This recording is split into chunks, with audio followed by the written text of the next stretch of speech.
অনেক দিন পর টুনির ফুটফুটে 4টা বাচ্চা হলো।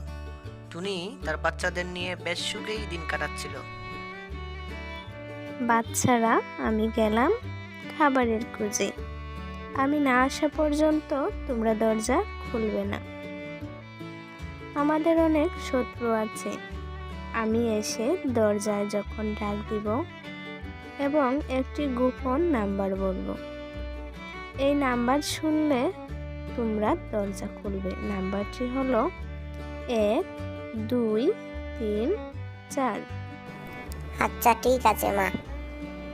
একটি কাক দূর থেকে সব দেখছিল। সে টুনি চলে যাওয়ার পর টুনির দরজায় গিয়ে টুনির মতো করে ডাক দিল। বাচ্চারা, দরজা খুলো, আমি তোমাদের মা এসেছি। তাইলে পাসওয়ার্ড বলো। পাসওয়ার্ড না বললে আমরা দরজা খুলবো না।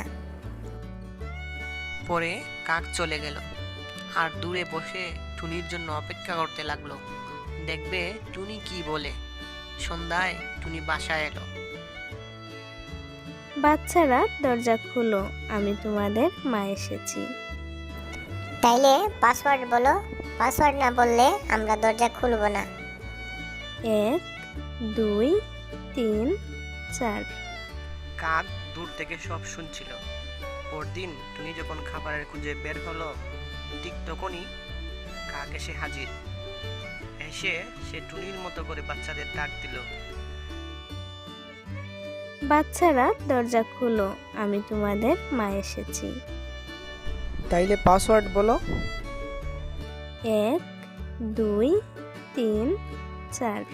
তারপর টুনির বাচ্চারা দরজা খুলে দিল। দরজা খুলতেই কাক দ্রুত বাসার ভিতর ঢুকে গেল। কাককে দেখেই বাচ্চারা ভয়ে কাঁদতে লাগলো। কাক একটি ঝুড়িতে বাচ্চাদের ভরে নিয়ে চলে যাচ্ছিল, আর ওদিকে টুনিও আসার সময় হয়ে গেল। কাকজুড়িতে কে নিয়ে যাচ্ছে? তাড়াতাড়ি বাসায় যেতে হবে।